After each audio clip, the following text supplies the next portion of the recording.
How can we claim to represent the name of Gusteau if we don't uphold his most cherished belief? And what belief is that, Mademoiselle Tattoo? Anyone can cook.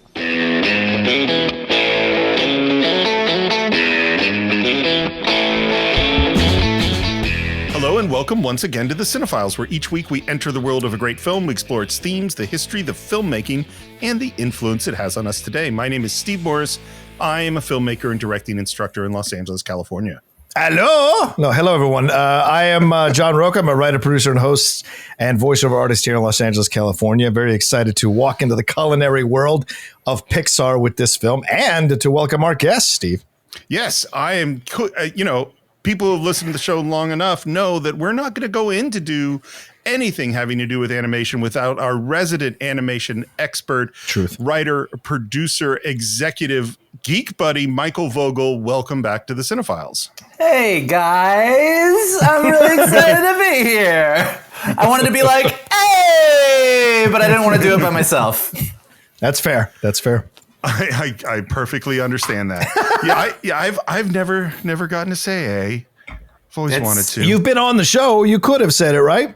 I've never been on the show. You never been on the show? We're going to have Steve on the show. Yet. We got to get Steve on the show. We've done some Geek Buddies Cine-Files team-ups and crossovers, but they all tend to be on the Cine-Files side of things. Oh, yeah. Good points. So we'll have to have a reason to have Steve come over and then just so he can go, hey! I mean, it sounds so exciting. Although it has been funny listening to the way you guys have gotten really good at getting the A in sync over the internets, which is at first was clearly hard. Yes. I realized I had to pace it out at certain moments. Yeah.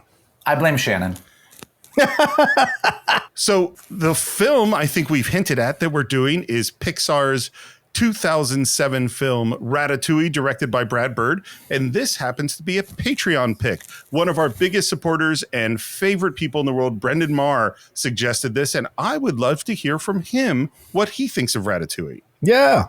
So we are very, very happy to welcome Brennan Marr, one of our biggest supporters on Patreon, onto the Cine-Files. And I should also say, if you're wondering what the odd noise is, it's Brennan's ventilator. That's what we're hearing. Brennan, welcome to the Cine-Files. Thank you so much for having me on, guys. It's great to have you. You've been one of the most consistent, best supporters of our show, and we really, really appreciate it.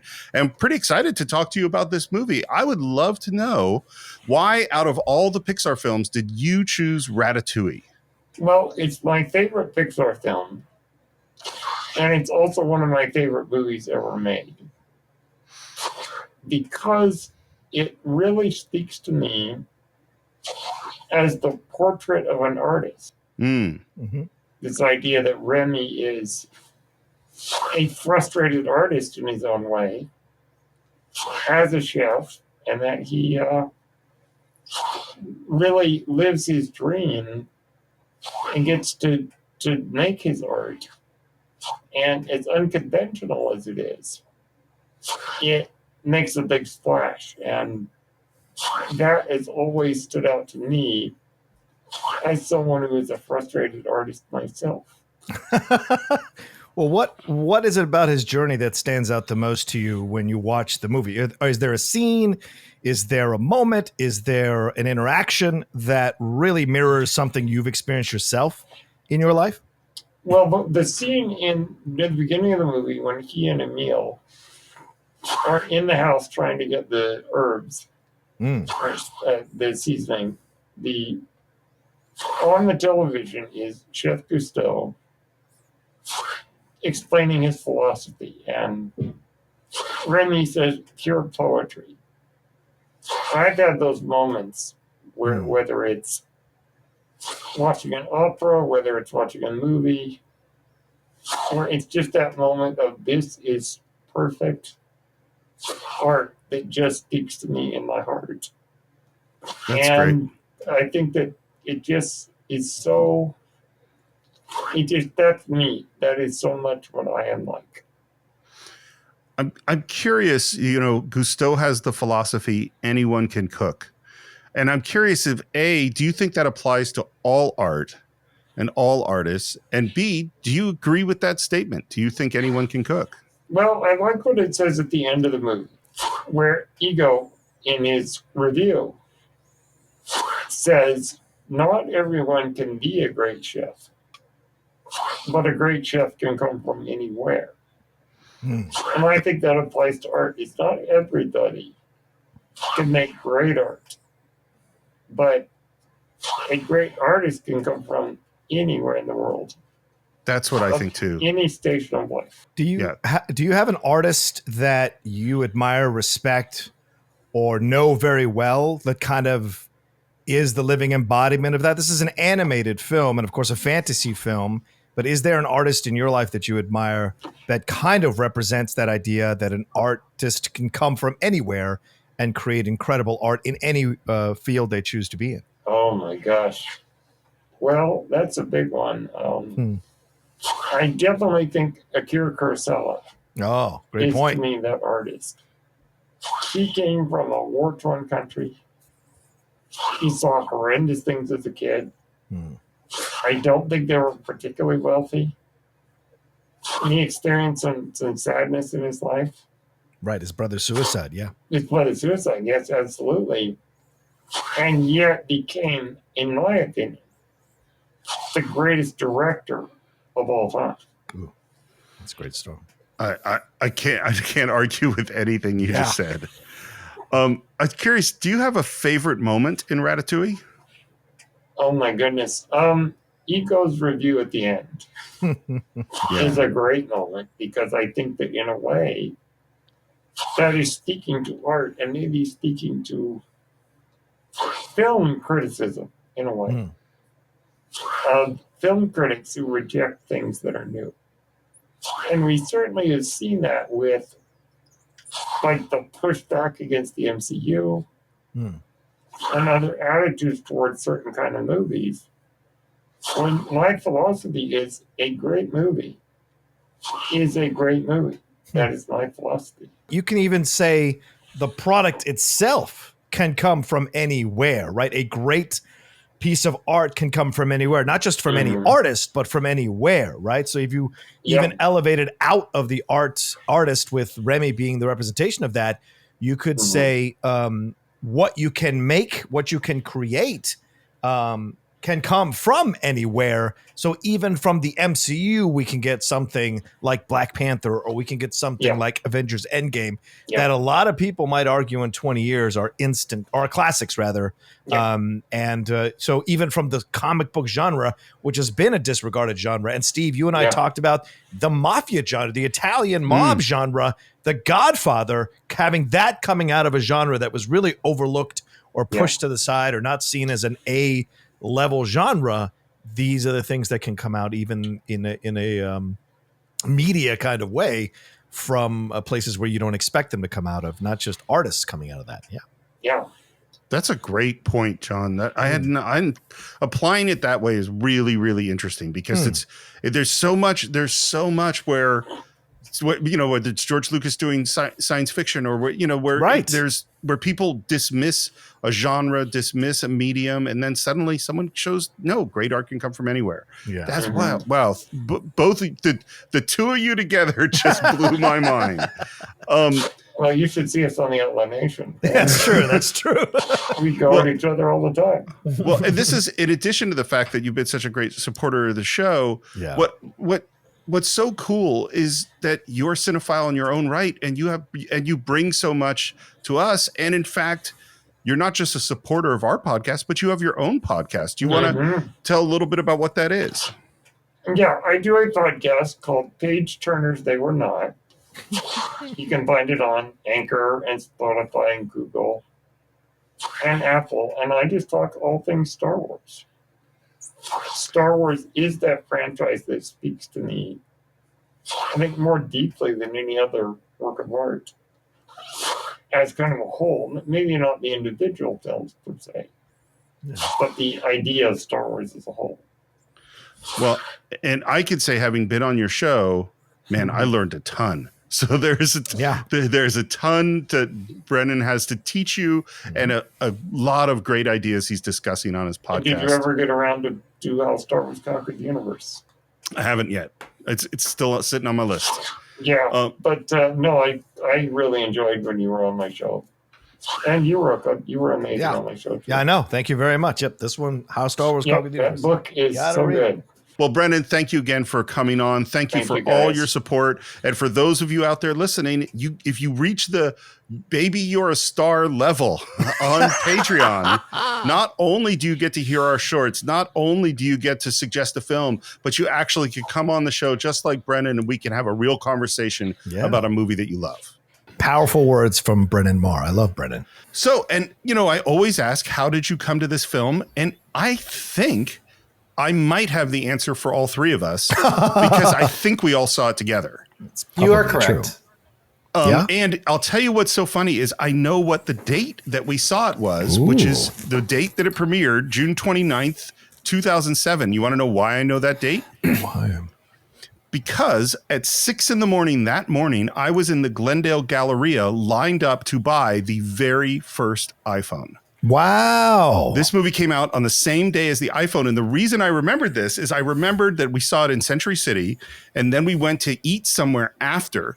And I remember showing Sarah Cowperthwaite the iPhone and all of you guys, because none of us had one, and everyone just going, oh my God, and we know now that was in fact the future, was that little phone. That's insane. I mean, I did know that we all saw the movie together. I did remember that, but I did not remember the iPhone detail. And also, like, a world pre-iPhones just sounds so weird now. Right? Well, it's so great because I remember showing, like, here's how you pinch the photo bigger and here's how you slide things. And everyone just touching these things because it was so crazy in 2007, that technology. Oh, man, that's weird. Isn't it? That's so weird. But I've seen Ratatouille many, many times since. It's one of my favorite Pixars. And in particular, it brings together my love of movies with my love of food. So it works out real well for me. I have a little bit of pre-production, not too much. The original idea for this film was from Jan Pinkava, who came up with it in 2000 and developed it.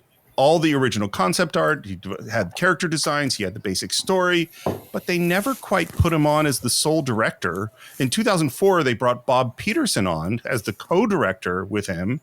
And then it sounds like Pixar lost confidence. And right after he finished Incredibles, they took Brad Bird right off of Incredibles and put him on as the director of Ratatouille. Wow. Yep. And it sounds like he made some very, very smart and simple changes, including killing off Gusteau and making the parts of Skinner and Colette much bigger, creating all that physicality with Linguini, redesigning the way the rats looked. A lot of that stuff came from Brad Bird, and he's such a good director. Yeah, most he's of awesome. the time, yes. Most of the time he's awesome. And I mean, this happens a lot. I mean, animated movies go through such a long development process, and sometimes a lot. And this was the case with this one. Like, just the ideas were kind of all over the place. I mean, a lot of the things that ultimately we love about Ratatouille were there. A story about creativity, a story about prejudice, a story about following your dreams. Like, those were all pieces of the movie, but they were super fractured and they weren't really gelling. And Brad Bird came in and for all the reasons you said, like getting rid of Gusteau, finding like the humor and the physical stuff so that kids would really like the movie. Like, he's the one that really made it the movie that we all know and love today. What's so interesting, and I know we've talked about it before, is that as much as our feelings about Pixar are so warm and fuzzy, it is a place that's tough. It is a place where they're continually striving to make it better. As Orson Welles once said in The Third Man, right? They had peace in Switzerland 500 years. All they got was a cuckoo clock. So, you got to sometimes just because it's a place that is, has a pretty awesome campus. I've been to that campus. It's incredible. I would love to work there. It doesn't mean that the demands aren't strong, because to keep that campus humming the way it does, you've got to be successful consistently. And it pushes you and tests you in so many ways. And seeing the behind the scenes with some of these filmmakers and the amount of times that they have to defend their decisions and discuss their decisions and all those different departments they have to run it through, it's incredible to watch. Yeah, I think the not good enough, that phrase, not good enough, is just such an important thing in filmmaking. Is like, okay, yes, this works. Can we make it better? How do we find ways to make it better? And sometimes it takes having your ideas repeatedly challenged to get there. Just like cooking. Yeah. Yeah, just like cooking. And also, like when you read Ed Catmull's book about Pixar, Creativity Inc., and they talk a lot about the brain trust, which is something they kind of built there that has been since used at like Disney Animation and other places. But it's literally, I mean, it sounds horrible, but it also sounds amazing. Like when you're working on a movie and you're the director, you go into a room with all the other directors, all the other creative heads, everyone who's doing all the cool shit, and you show them the dailies, you show them the animatic, you show them everything, you go through stuff, and then they rip the movie apart because the most important thing is the movie being good. Like to your point, we all do have warm and fuzzy feelings about Pixar, and Pixar movies at the end result make us feel warm and fuzzy. But the process of Pixar is not, let me make you feel really good about yourself. You can do this. I believe in you. The thing about Pixar is we're making a movie, and the most important part is that this story has to be great.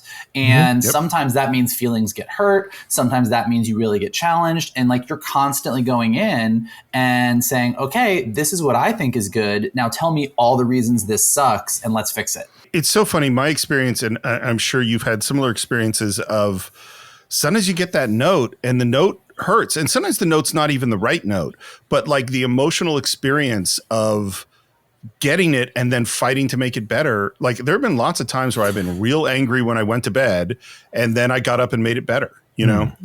Yeah, I just had dinner with an executive that I'm working with currently on a project. And about a year ago, when we first started working together, I got some major notes on a big aspect of this project that I'm working on. And I was super mad, like very angry. There might have been some raised voices and some screaming.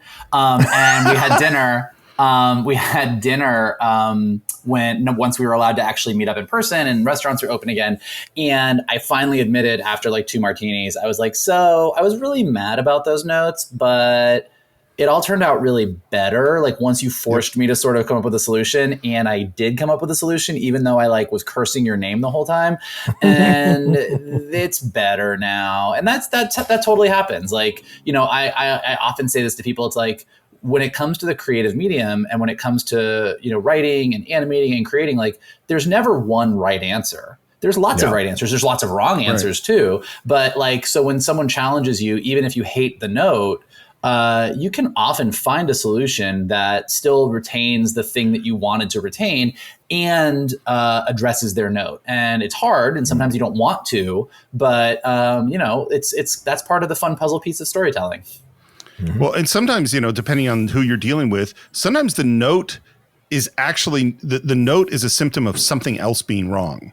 It's like the thing that they're pointing at actually isn't the problem. The problem is you didn't set up that thing well, or the problem is that doesn't make sense in terms of the character. And you need to go back to some earlier thing to fix to make the whole thing work. Or there's like, sometimes it's a flavor that you didn't give enough of or gave too much of, and then you got to pull it back to find the right balance, Well, one of my favorite stories in Creativity Inc., it's not Ratatouille specific, but it's Pixar specific and it's Brad Bird specific. So I feel like it's apropos for our conversation, is that when I bet I know exactly what I bet I know the story. It is. I think I like mentioned this story if either on Geek Buddies or on here on another episode. I think I brought it up, but I think it's worth repeating because it's so perfect for what we're talking about, which is during Incredibles in the Brain Trust, they had the animatics, and there's this scene where Bob comes home late after going around with Frozone and like putting out the fire and like the building collapses, and he comes home and he gets caught by Helen, and they have this big fight, and it's the whole fight that's like one of those key fights where he's kind of saying like, the kids are average, the kids are being rewarded for being average, and he doesn't like the way that they're being raised, and we should let them be super and we should let them run,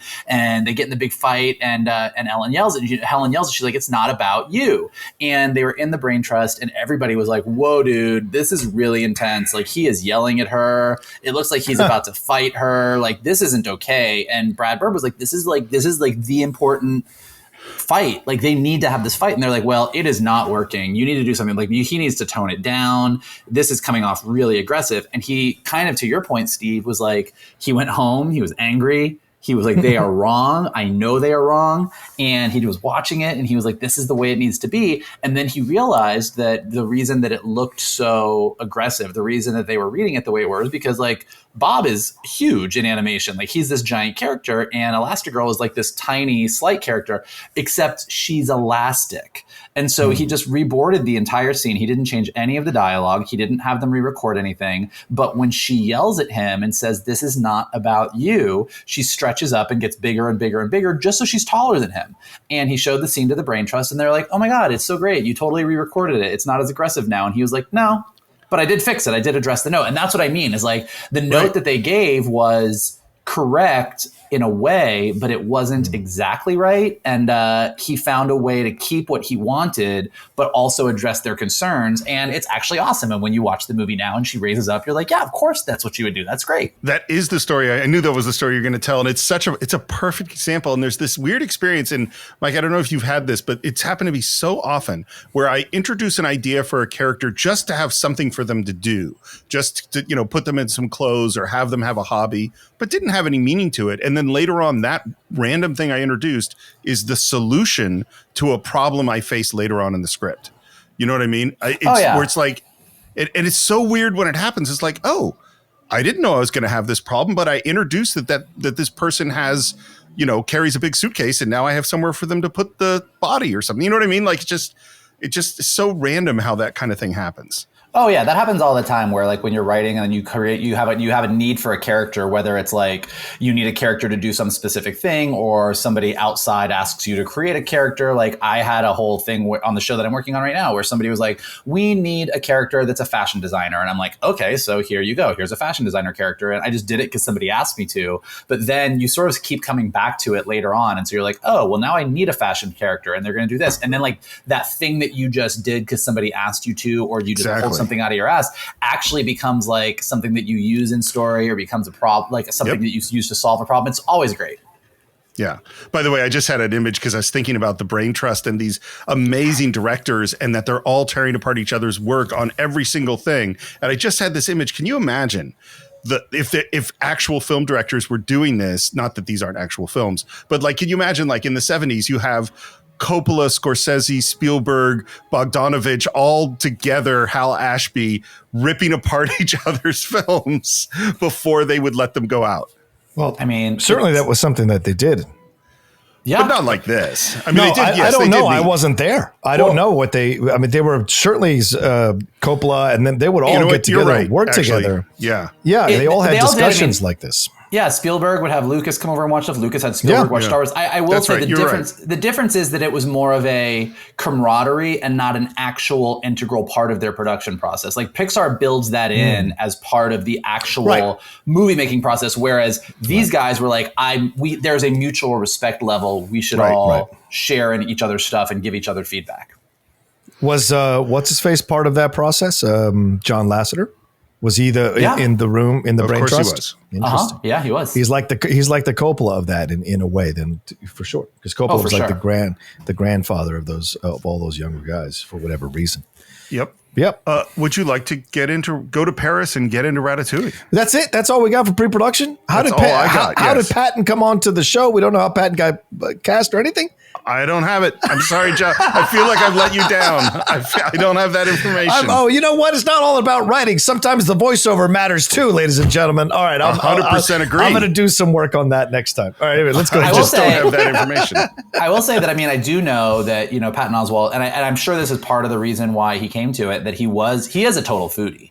He's is he really? Okay. He's a total foodie. He loves good food. He appreciates food. So for whether it was somebody at Pixar that knew this about him or knew him personally and had this thing, like him playing Remy is definitely a perfect role for him insofar as like that's his jam. He loves to talk about good food.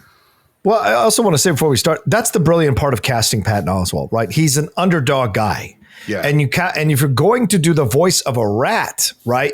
Most people have, an issue with rats for sure in real life. So if you're going to do the voice of a rat, You want to find someone that the audience is immediately going to hear that voice and feel a connection to, an affinity for, connect to an underdog status type of thing. Plus, Patton's not in the best shape, so you feel a relatability to him. He's human. He's just like you. He's a regular guy. And that's what's always been the gift of Patton as a performer, is you feel like you could have a drink with that guy, even though he's extremely talented. So having him voice Remy, you immediately are in the feeling the Remy sympathy and empathy for that character and what the journey it's going through. It's so important to cast perfectly, especially with a character that difficult to physically necessarily connect to as a rat. So it's brilliant. I couldn't agree more. And you just reminded me of one more thing I wanted to say, which is that I'm a big foodie too. And one of the podcasts I love is Dave Chang's podcast. And he's obviously well-known chef from Momofuku and Major Domo in LA. And he's had lots and lots of chefs on, and I can't tell you how many times Ratatouille's come up. Is that and every single one of these chefs say this is the most accurate movie about what it's like to work in a restaurant of any film ever. Mm-hmm. Yeah, I know top that to bottom. I know that the directors spent a lot of time at the French restaurant French Laundry, and they spent time in the kitchen, and like they really kind of like they talk a lot about it, about how they were surprised. Like, one of the things, this is one of the things that always stuck with me, is they were like, they spent a whole day in the kitchen and most of the chefs just used like spoons. And not a bunch of other things. Like they were stirring with spoons and they were scooping with spoons, and they just always had a spoon in their hand. And one of the directors was like, I always, like, if I was just doing this on my own and we didn't actually observe this, I would have had them with spatulas and tongs and doing all this stuff. But because everything is so fast paced and you don't have time, it's not like cooking at home where you can really just relish in it. Like you're on a schedule and you're getting shit done. And so it kind of changed the way that they wanted to like sort of create the kitchen. And so it is like, it's really not only in that respect, but also just from an art direction standpoint, the way that Gusteau's is like the seating area where the guests sit is like lush and deep reds and golds and these murals on the wall. And it's like the ultimate French experience. But then you go back into the kitchen and the art direction is very like white, a little bit like bleached out, like, and even like when you look at all of the pots and pans and stuff, and this is where Pixar is amazing, like every dent and discoloration and scratch that's in all of the stuff that makes it look really used is a choice. Like they didn't go get old props, like they built something and then had to go out of their way to make it look old and lived in. And all of that stuff makes it feel like a real kitchen experience, which is why chefs are so complimentary of it. Yeah, I mean, as I was watching it today, Lindley walked by. She does not watch animated films, but she knew immediately I was Ratatouille because it's the one that she's watched. And I told her, I said, there are things that Colette says in this movie that you have said to me in the kitchen, because, she's a former chef, my girlfriend is, and has worked in numerous kitchens. And she's like, yeah, because she's telling the truth about how the hell to run a kitchen. And I was like, damn, So, yeah, you're right about that. Many chefs feel it's the most realistic depiction of it for sure. So the film starts off learning about Gusteau. Although each of the world's countries would like to dispute this fact, we French know the truth. The best food in the world is made in France. The best food in France is made in Paris. And the best food in Paris, some say, is made by Chef Auguste Gusteau. And we hear about his philosophy, anyone can cook, and that he was the youngest chef ever to earn a 5-star rating. His book was on the top of the bestseller list. Of course, Anton Ego doesn't quite agree with this anyone can cook idea. Amusing title. What's even more amusing is that Gusteau actually seems to believe it. I, on the other hand, take cooking seriously, and no, I don't think anyone can do it. And that is, of course, Peter O'Toole. I love the design of the character, that he looks like a vulture. I mean, it's just a fantastic looking nemesis to meet right at the beginning of this film. First of all, Anton Ego is like one of the most referenced character designs in animation, just insofar as like anytime now that you are on any kind of show and you're designing any kind of character that has to be really like a critic or someone who's really judgy, like you're like, oh, we need like that Anton Ego type of design. Like it's so perfect and it's so iconic that like it comes up all the time. And I also really love how with the beginning of this movie, in the first 20 seconds, you literally understand like the core theme of what's going on here, because you get the Gusteau, you get Gusteau's idea that anyone can cook, and Anton Ego's idea that that's not true and not everyone can cook. And like even before we meet Remy, even before anything happens, the core sort of debate of this movie is just laid out for you in the most simple fashion that you can find. we hear rain and we fade in on this cottage and we hear like a scream and a crash. And then the camera pushes in on the window and out through the window crashes a rat underneath a book and goes into a freeze frame. And this is where we meet Remy. This is me. I think it's apparent I need to rethink my life a little bit. What's so interesting to me is that even though this sounds like the weirdest idea for a movie, and I remember when I first heard about it, seeing the first previews, like, what? They're doing a movie about what? But what's so interesting about it, it's such a classic I Have a Dream story. My parents don't understand me. I have this dream that's outside of the realm of my family. Like, that's just classic. And that is what we're setting up here. And right in this first moment of... What's my problem? First of all, I'm a rat. Yeah. One thing we should say is that this is a voiceover movie. And that's another reason to cast Patton Oswalt, because he does such a great job narrating this film. Yeah. And we cut to like a little bit of what the life of a rat is. And I think they make a really smart choice to show a rat silhouetted with the music kind of dark and showing kind of a negative image of a rat early, because that's what they have to overcome. You know what I mean? And I know they spent a lot of time trying to decide how much do we anthropomorphize these animals? How do we make them look? And I think they found a really good balance between making them rat-like, but not making them creepy and gross, Yeah, and I mean, when you think of the world of animation and how mice and rats have been personified in all manner of stuff, they actually ended up leaning a lot on actually having them move, for the most part, in a lot of the movie, actually like rats. I mean, you could have definitely done this movie where they're all just like bopping around on two legs, all of them the whole time, and very cartoony because you were worried about making them likable. But I think when you look at like the movements, even of Remy when he's scampering around, like they really move like rats. Like they don't shy away from it. And you're right, at that very beginning bit, like you see the rat the way that we sort of think of rats when we're like, ooh, gross. And then we instantly see them transition into the more likable rats. Like they come out of the shadows, they crawl up into the garbage, and you're like, oh, okay, no, they're actually kind of cute. And I think it does a really good job of getting you over that hump. You're like, hey, it's almost like you're saying, hey, we know that rats are kind of gross to you, but look, they're nice. And they instantly make them characters. I think one of the smart choices they made was to not have the rat ringtail thing. They just went, that's just a little too gross looking. Yep. We're not going to do the tails that way. And then we find out the next important fact about Remy, which is that he has a highly developed sense of taste and smell. Sugar.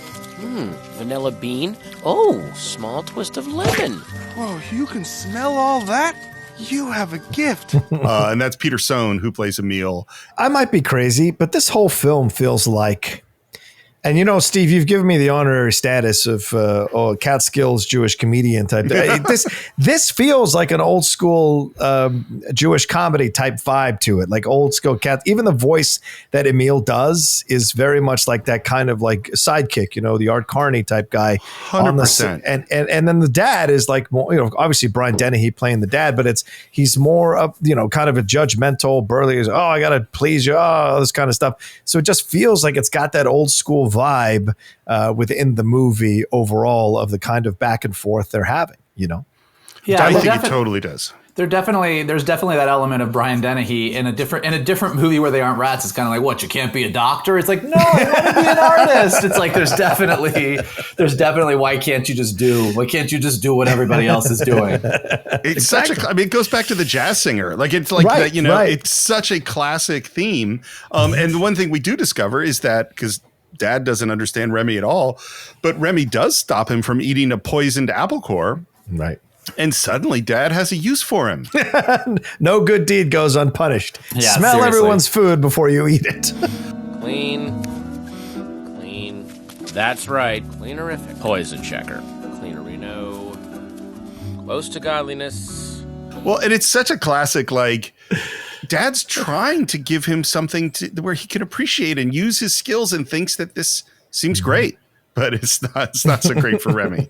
Well, and it's actually, and this is where Pixar does such a nice job, because it is, I mean, look, they're all rats, and it's really clear. It's like, well, you're a weird rat, but like ultimately this is a movie where it's not like Dad is an asshole. Dad's not a villainous character. Dad really just absolutely does not understand his son at all. And ultimately this part of the movie, this arc is about going from like not getting your son to really understanding who your son is. Yeah, there's so much connection with that situation. You know, my dad had no concept of me being an artist or anything. He was just like, no, go be a lawyer. This is what you need to do. You first generation. It's all of that, right? So the connection here, is the lawyer. John Roca, the lawyer is.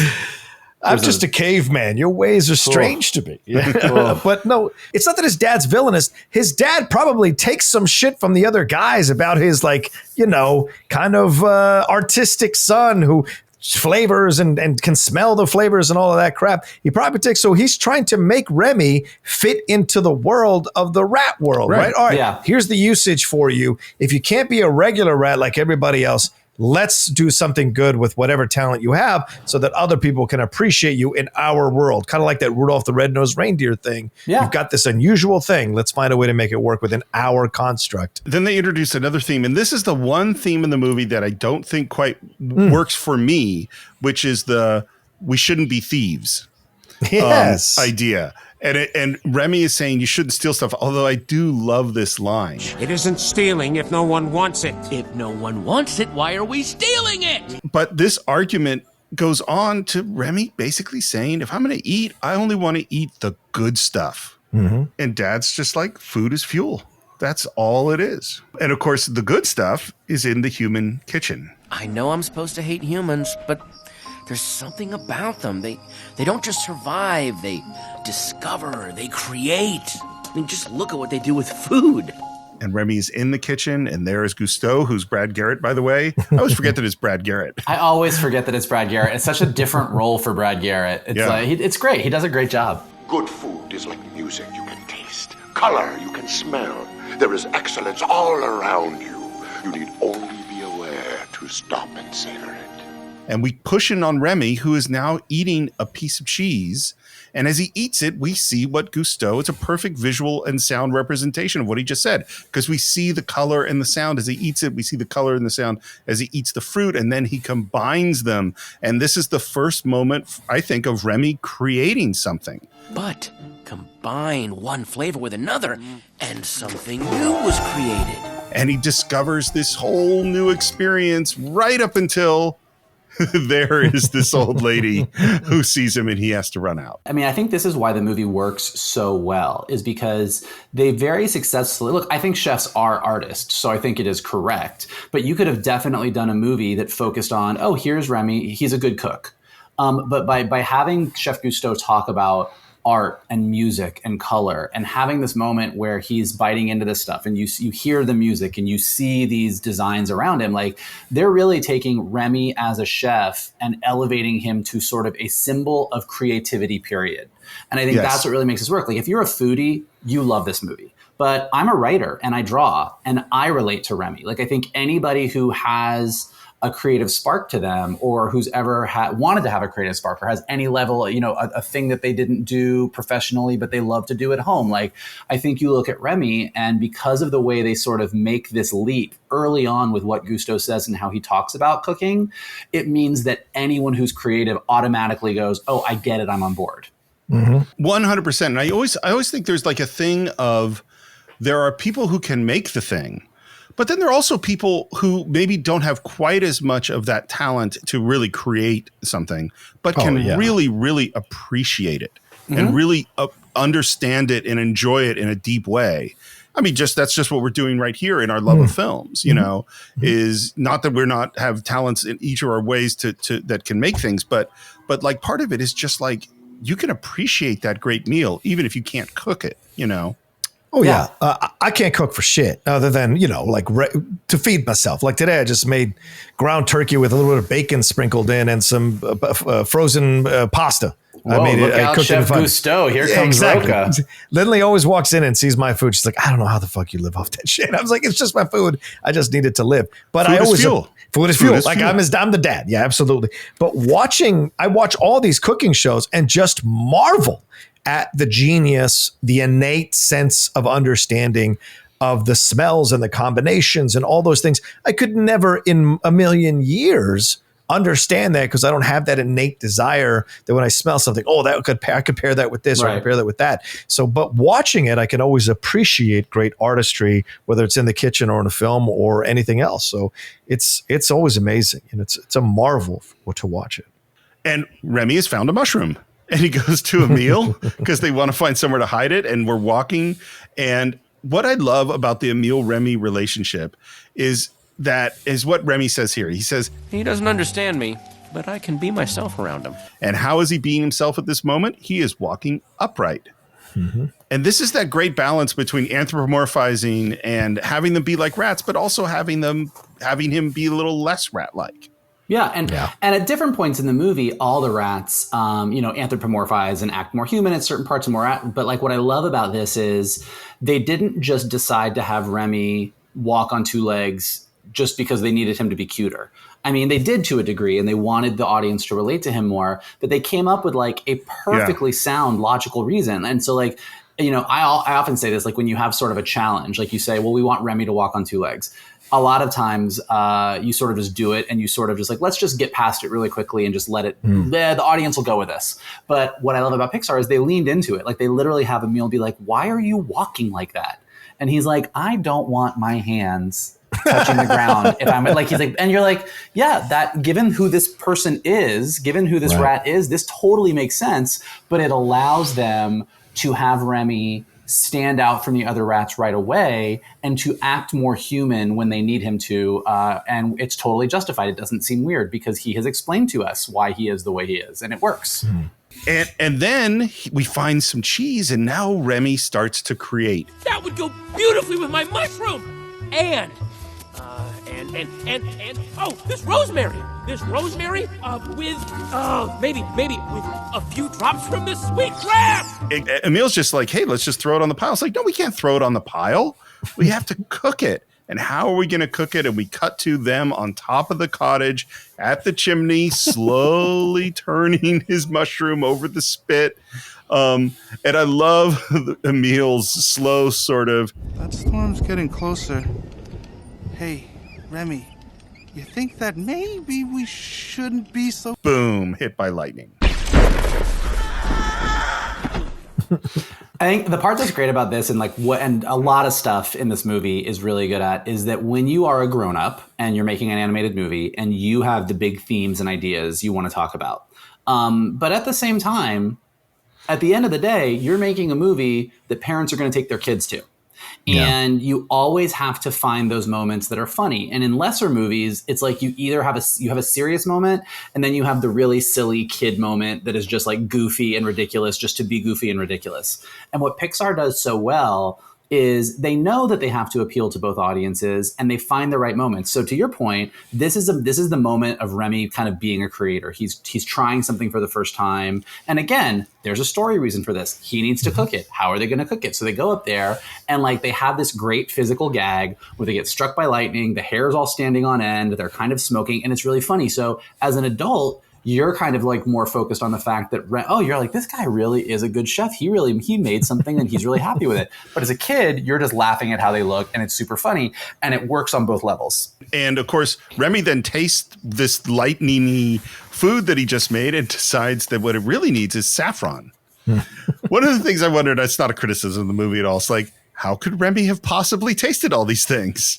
Like, how could he know? It's one of those sort of, this is what the movie is. Remy is a genius who understands things way beyond his experience the second he sees them. But so now we're going to head into the kitchen.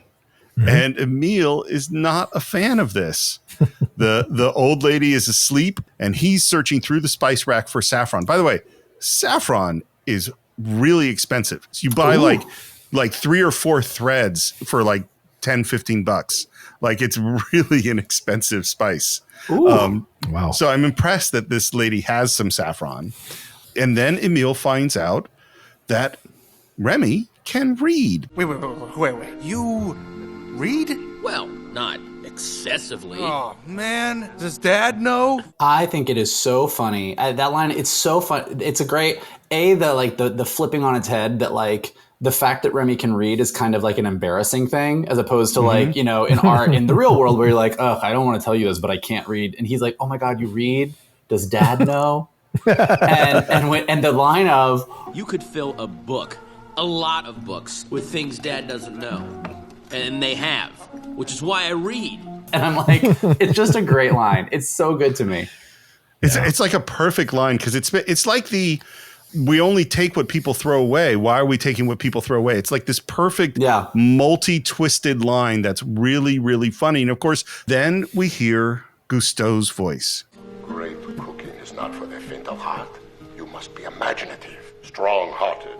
You must try things that may not work. And you must not let anyone define your limits because of where you come from. Your only limit is your soul. What amazing. It's just what you said, Mike. It's this advice to the artist. It's talking to the creative spirit in all of us. It's like you have this beautiful moment where you see how inspirational Gusteau is, and then you just follow it up instantly with the information that, that Gusteau, got a really bad review. Anton Ego caused him to have the star taken away, and he was so upset about it that he died. And you're like, that's some shit. And by the way, there is a famous French chef who, when he lost his third Michelin star, or he had 3 stars, which is the maximum in the Michelin Guide, and he lost one, he killed himself. Wow, my God. This is serious. This is serious stuff. These stars. And you'll hear a lot of chefs at this level, because I hear him on that Dave Chang show I talked about how hard it is to get from the first star to the second star, and how almost impossible it is to get that third star. Wow. There was only like 3 or 4 restaurants in the country that have the 3 Michelin stars. I don't know how many there are, but one of them is the French Laundry, which is where they was their inspiration. Also, by the way, the French Laundry has been in the news in California a lot, because that is where Gavin Newsom went to that party and didn't wear a mask, which might cost him the governorship. Yeah. God help us all. It is a great restaurant. I ate there 20 years ago. It is so expensive now. I think now to eat at the French Laundry is like $700 or $800 a person. Yeah. Oof. Yeah. I could just order some Papa John's or get some Taco Bell. I'm good. The different needs. I think. Just depends on the mood. Days. Depends on the mood. And just as we find out about the death of Gusteau, I love how they do it too. The TV turns off, and the image on the TV is replaced with the reflection of the woman who owns the house, and she is not pleased seeing these rats in her house. The thing I love about this woman, and it's this is a no-brainer for a character design thing, but like when they designed this woman, her entire design is built around the fact that she can't see shit. Like it's just it's one of those fun things. Like her design aesthetic is, you are blind as a bat because we need you to try and shoot these rats. And her, the giant glasses with the ginormous eyes, like it just cracks me up every time, because you sort of instinctually know she's going to have bad aim. So as you get into this extended sequence, it's like her design and those glasses and those eyeballs tee you off ahead of time, and it sets up the joke visually without them having to say anything, that then as she is shooting all over the place, you're like, it's just fun to watch. Well, and I love one of the things Brad Bird said is that in her day, she was a badass. She was like a resistance fighter in World War II, and that she was really, really tough, but not quite as accurate as maybe she once was. And she's just totally shooting up her own house. And I always forget the reveal that's coming up, which is that Emile is going up the chandelier, and Remy kind of says, no, you're gonna give away the nest. And then it ends up that as she fires up at the chandelier, the whole ceiling collapses, and there are hundreds of rats, including Dad. They've been living up above her house. It is, and this is a really small moment, but I think it's an important one, because I think that as much as like you like Remy from the get-go, there is this setup that he kind of looks down on the other rats. Yes, I mean, he definitely doesn't think highly of that rat life. And I think it's actually this really subtle but important moment that even despite that, like Emile is not thinking. Emile's like, let's just get out of here and go home. And Remy is the one who's like, whoa, we can't go that way. We have to protect everyone. That he's protective of his family, even if they don't get him, and he doesn't think super, super highly of them, which I think is a very, very subtle thing. But upon multiple rewatches, I always am like, I think they put that there for that reason. And I think it's really smart on their part. I think I hadn't thought about it. I think you're totally right. Well, it also evens things out because they look down on him for not being one of them, right? In their minds, Remy is the one who's like lesser than because he's not like a regular rat. Whereas, and then Remy looks at them. And when he's him walking upright is the rejection of that thing, right? You know, it's that old school story of like, I came from the hard scrabble life. Well, I judge all those people. I can't wait to run and be successful and not have anything to do with those people. And then you realize those people were actually the foundation and the salt of why you're able to succeed the way you are because of that. So you have to reappreciate that whole situation all over again once you achieve what you achieve. So I love it. These are both great points because I think it's like the big theme is the follow your dreams theme, but there's also the theme of know who you are. Yeah. And accept your own family, you know? Yeah. And all the rats run. Remy goes back for the cookbook. And then we get to exactly this shot. We started with the freeze frame. And then we have this crazy escape. Did the rats plan this escape path in advance? That's my question. Oh, 100%. That's what I thought. Oh, 1,000%. All of those boats are there in case something goes down. Like this is rats are survivors. And this is literally in a very subtle way, kind of being like, they were ready for anything. When this happened, like they had a plan, they have run drills, they knew where to go.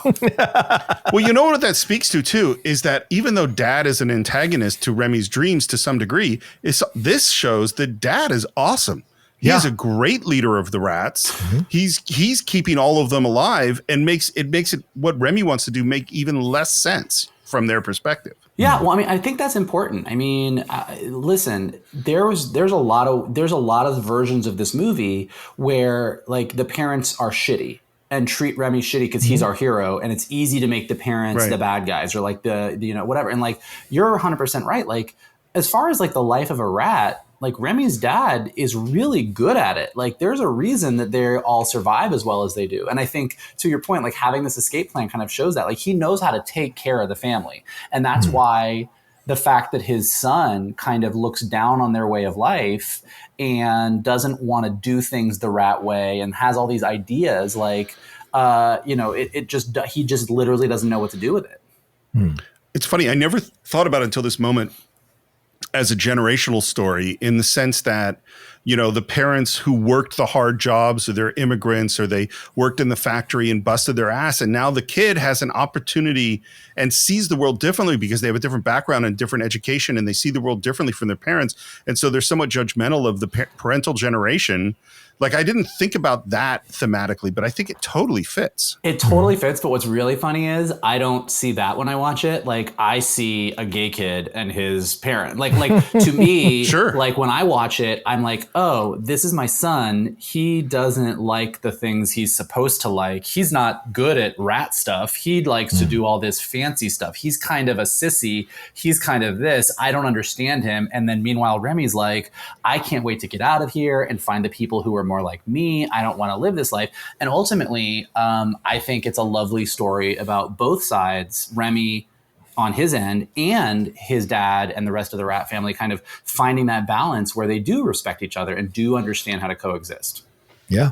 It's so funny how the three of us with very different backgrounds and even different, I think we've all been Remy, the three of us, you know, like in our own way. Cause like no one in my family is artistic in any way. Mm-hmm. And while my parents were supportive, they didn't get it. Like I couldn't talk to them about what I was doing really. Cause it just didn't, particularly my dad, none of it made sense to him at all. Right. You know, and that the sequence, by the way, of them in the water, she's firing down at them. It's really exciting. Remy on the book, getting off the book, struggling to catch up, almost catching up. And then we get into the sewer system. It's all really, really, really well done. And I feel like, I mean, maybe this is true of every Pixar movie, but this seems like, to me, a huge step forward in terms of animation. Wet fur. Yeah. Like it's all the water and atmosphere. Yeah. Like wet fur is hard. Wet fur is hard. Water is notoriously hard. I mean, it doesn't look hard now because Disney and Pixar make water look so amazing. Yeah. But, you know, all of the water effects combined with the wet fur having to look real and move in the right way and having this kind of like really dynamic action sequence. Like this is definitely Pixar kind of showing off a little bit. Like, look what we can do, guys. Well, and I think that thing of the animators pushing the technology and the technology pushing the animators that has continued to this day is pretty amazing. Sure. I also think, just a really minor thing, but it seems so natural, but I do love the fact that all of the rats are literally saved by trash, and Remy is saved, and Remy is literally saved by Gusteau. Like, they all float away, they all escape in the same way, but it's a really subtle thing that, like, you know, rats are all about garbage, Remy is all about cooking and Gusteau, and the thing that they float away on is literally the thing that is their life raft, thematically as well as physically. Great point. Great point. And Remy, of course, loses his family and ends up alone with the book, hungry, and then the image of Gusteau comes to life. If you are hungry, go up and look around, Remy. The animated figment of his imagination of Gusteau is a character I really love in the movie. There's a take on this where you worry about Remy and his imaginary friend, and what's the diagnosis for Remy? Because this imaginary friend is concretely alive. That's all I'm saying. Yeah, no, he is. But I do, you know, kind of, Steve, to your point at the beginning about one of the things that Brad Bird brought in was the fact that Gusteau died, that there isn't a Gusteau. By doing that, and then I am 100% sure that one of the reasons was we're going to have this thing. Like, Gusteau doesn't exist anymore except in Remy's head. So Remy, in effect, now is Gusteau. Like, he is this voice in his head, which is being personified by this cute little floating, flying Gusteau around him, is literally Remy's subconscious, Remy's inner artist, whatever, but that he is channeling what he thinks Gusteau would tell him, which is really just Remy giving himself his own advice. And this is something that, like, I guarantee you any other studio would never have gone for it. Like, if the director had gone and said, here's what I want to do. I want the main character to talk to this little imaginary chef who's just really a figment of his, like, be like, kids aren't going to get this. This is too weird. And I think that they, not only do they do it, but they do it so well and it works so great. And John's right. Like, on the one hand, you're kind of like, oh, Remy, a little crazy. But on the other hand, you're like, this is so good because it allows when Remy's on his own, particularly, you know, if we didn't have somebody else there, he'd either be talking to himself or it would be silent, neither of which is really exciting. But having him be able to have this conversation where he can speak about his fears and concerns while at the same time giving himself a solution, it's way more fun and interesting to watch on screen. Well, and they do it so well. And the other thing about it, man, this movie has a ton of exposition. There is so much exposition, and you have, you know, Patton Oswalt's voiceover explaining a whole bunch of stuff. And then a lot of these scenes with Gusteau are expositional, and you would think it would drag the movie down, and it doesn't at all. They're all so much fun. Right. I think the voiceover performances is a big part of that. You know, of course. And I find it that they're these rats. Everyone else has a French accent, but these rats. I find that to be a fascinating situation. That's a good point. But they have the back and forth, and the back and forths are so interesting because haven't we all in our lives, no matter what path we walk down, we've all had those conversations with our inner voice, and we recognize that inner voice. We're creating that inner voice. And so in a way, that's what Gusteau is representing. And even Gusteau is so self-aware of the voice is to say to him, I can only go as far as you let me go. I'm a figment of your imagination. He's doing all of that. So he's very self-aware of what he is for an imaginary thing. So I like that's never far away from the interactions. You never believe that this is an actual full real thing. In terms of his character, it is an imaginary thing for him, and they remind you constantly so you don't get too involved with it, which I think is brilliant. And Gusteau encourages Remy to go up into the world, and I love that. And they kind of describe this as it's sort of the rat cam. It's like a handheld or a steady cam that's following or leading Remy as he goes up through the sewers, through the tunnels, through the rafters, in and out of the parts of the building. And one of the things I love that Pixar is so smart about is that they give the camera a human characteristic because, of course, it's a computer. It can follow Remy perfectly, but they make it bobble. They make it lead him too far or fall behind him just like a human cameraman would. And it makes it all feel so much more real and interesting. Also, if you love your Pixar Easter eggs, you get a really great Doug from Up cameo here. That's him in the kind of shadows. Yeah, right? the shadow of the dog. Shadow of the dog barking at Remy is Doug. And he runs through all these little kind of Parisian things. A party. There's the you don't have the guts gunshot, and then they're kissing. There's all these little bits. A painter, and then he comes up the side of the building over the roof and comes up to the top of the roof, revealing Paris. Paris? All this time, I've been underneath Paris? Again, this is one of those shots where you're just like, well, Pixar, you're the best at what you do. Like, it's such a beautiful, and they talk about this a lot. They talk about it with Finding Nemo. They talk about it with all their movies. Like, Pixar never sets out to make a realistic looking movie. Like, Remy sitting on that roof and looking out at the Parisian skyline isn't really the colors that Paris is. It isn't really exactly what Paris looks like, but it's exactly what we all think Paris looks like. It's what we want Paris to look like. When we idealize Paris, that's the Paris that Remy's in, and it's gorgeous. And it's the other thing I like about it, it's timeless Paris. Yeah. There's no evidence that this is today. You know, it is a Paris that is, you know, kind of post World War II, could be the 70s, it could be the 60s, it could be the 90s. It's just Parisian, you know. Yeah. And I really love that. And it's not only that he sees the Eiffel Tower and that he's in Paris, but he turns around and there is Gusteau's. He's at the restaurant. I do love, kind of to John's point about the self-aware imaginary friend. I do love that when he says, he's like, oh, you led me to your restaurant. Gusteau has this really funny beat where he kind of looks confused. And then he's like, I guess I did. Yes. Is what I like. It's that moment where your imaginary voice is like, well, I guess we did get to Gusteau's. So sure, this was the plan all along. And we go into the restaurant and we follow food as it's moved into the dining room. We hear waiters yelling out orders. We have cooks running back and forth. We see sort of how the kitchen is working. We see something flambéed. And then the flames reveal Linguini. I think he is such a fantastic character design. He is. Oh, yeah. And his performance, this is Lou Romano who plays Linguini. I think the name Linguini is a very strange name in this, but it's still fun. And then we go and meet the chef, Skinner, played by Ian Holm. Yeah. And again, another fantastic design. Well, and also, like, I mean, Linguini is a great name because when you think of Linguini, you think of like a wet noodle. Yep. And that's kind of what Linguini is. I mean, just his physicality is he doesn't really have a super strong backbone. He's not a super confident guy. He's kind of meek, and he is like a wet noodle.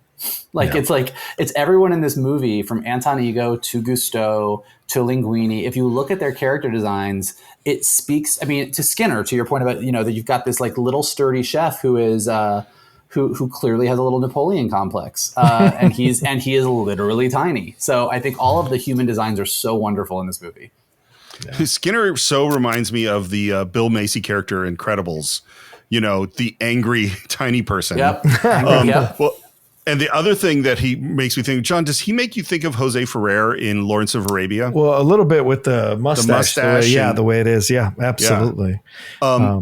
And we hear that Linguini is here because he is the son of Renata, who is Gusteau's former flame, I think they say. Yeah. And I love when Skinner asks Linguini how his mother is, and she's like, oh, good. Well, no, she's been better.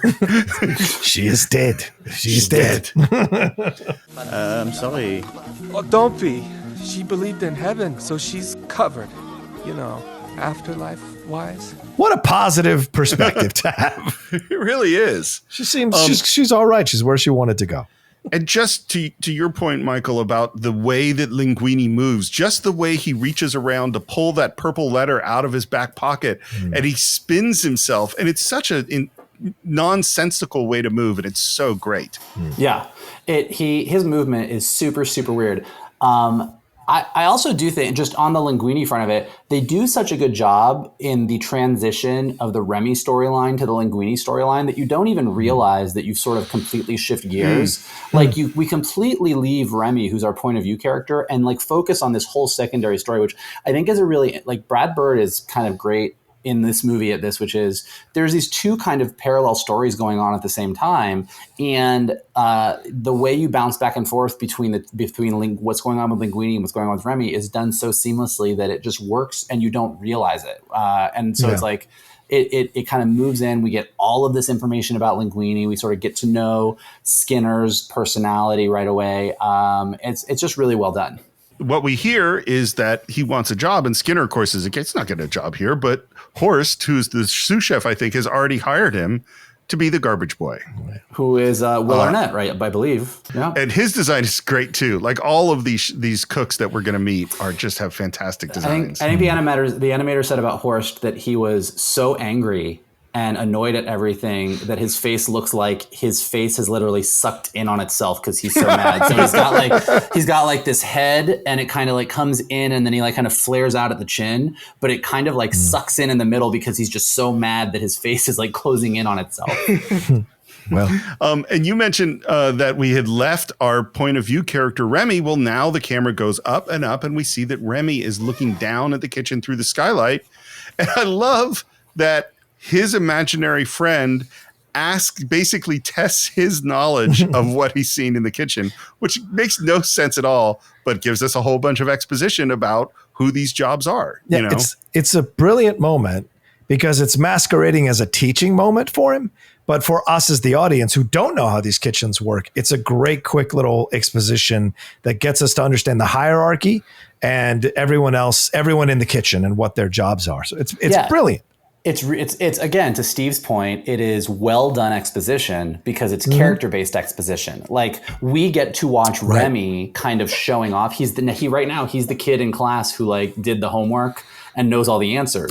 So we get to see Remy kind of showing off what he knows. And the other part that I really always love about this is even though Remy is obsessed with Chef Gusteau and thinks he's the greatest and swears by everything he says, when Chef Gusteau asks him who Linguini is, Remy is super dismissive of him because he is just the garbage boy. He's not really a chef. He doesn't really matter in the kitchen. And so in this moment, Remy is sort of kind of agreeing with Anton Ego a little bit. Like he's more on the ego side. He's super dismissive of somebody who ends up becoming the most important person for him in the kitchen, which I think is always really cool.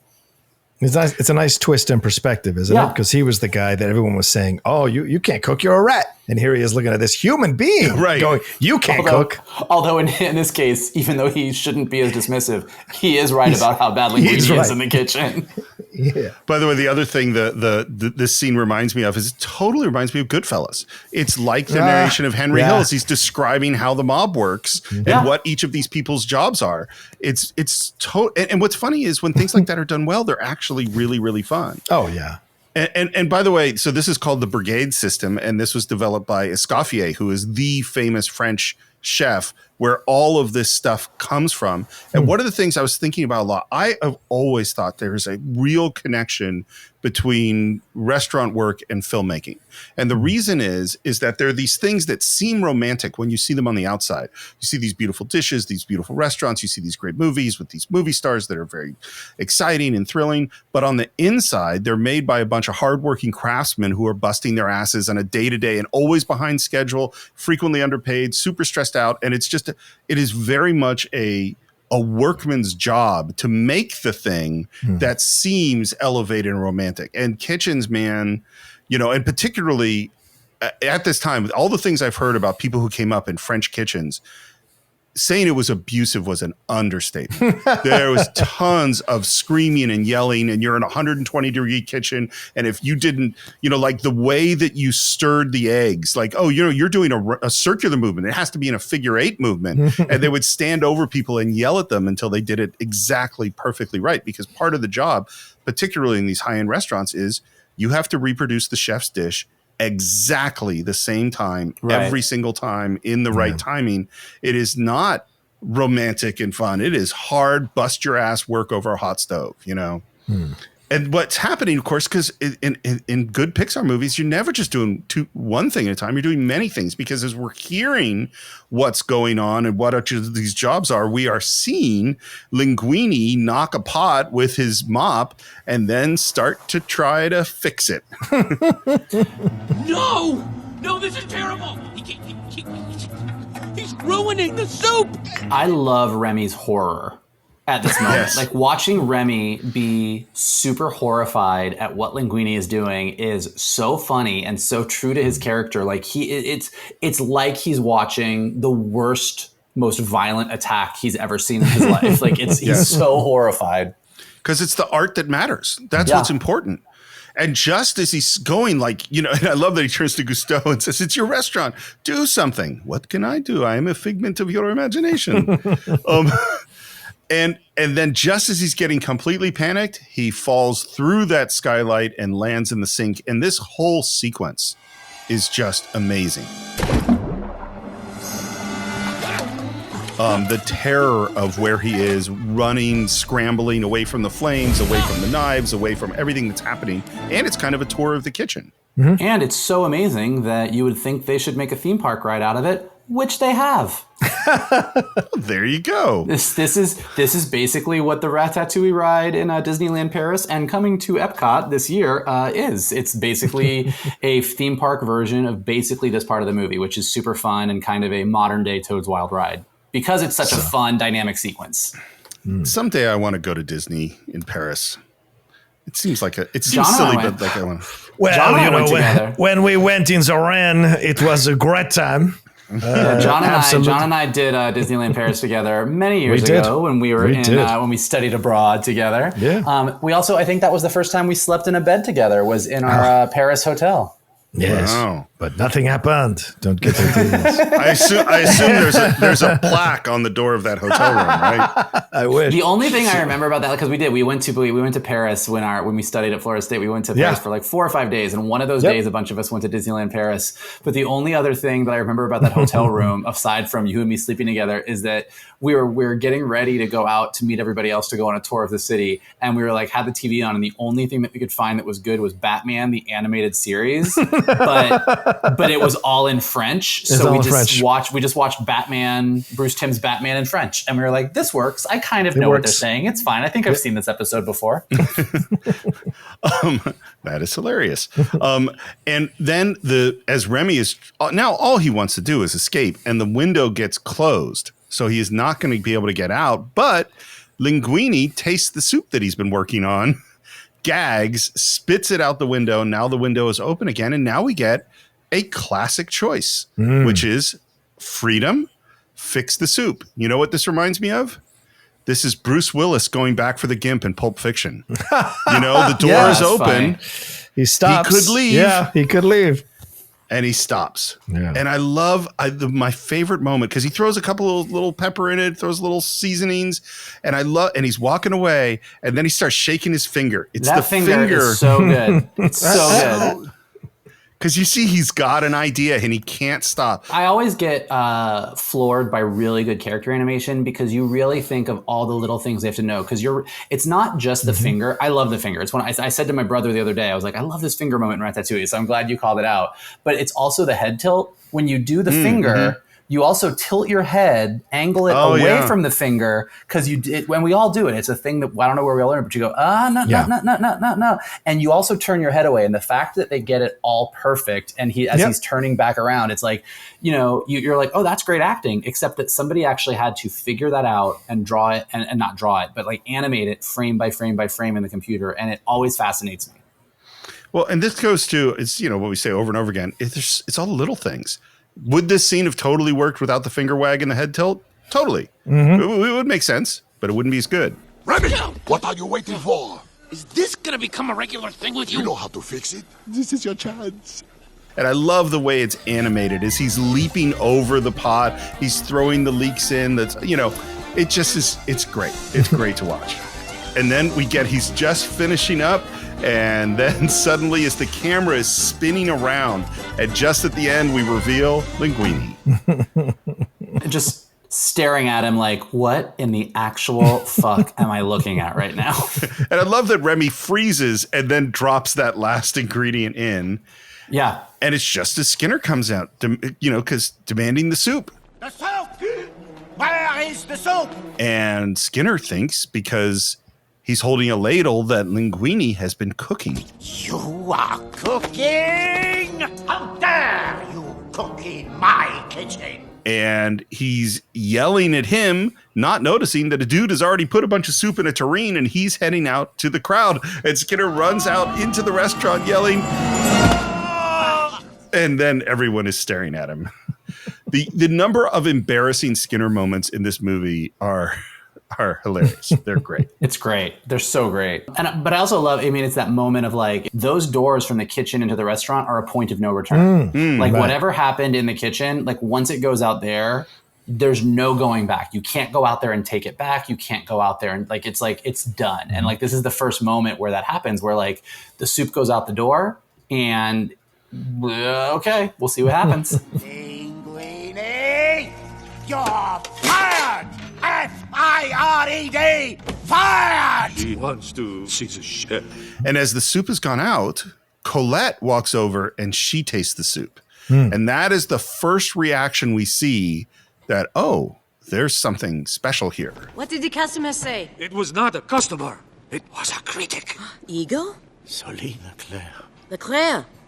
What did she say? She likes the soup. And then Skinner takes his little stepladder, which we're going to see many times, and climbs up, and he tastes the soup and has a reaction.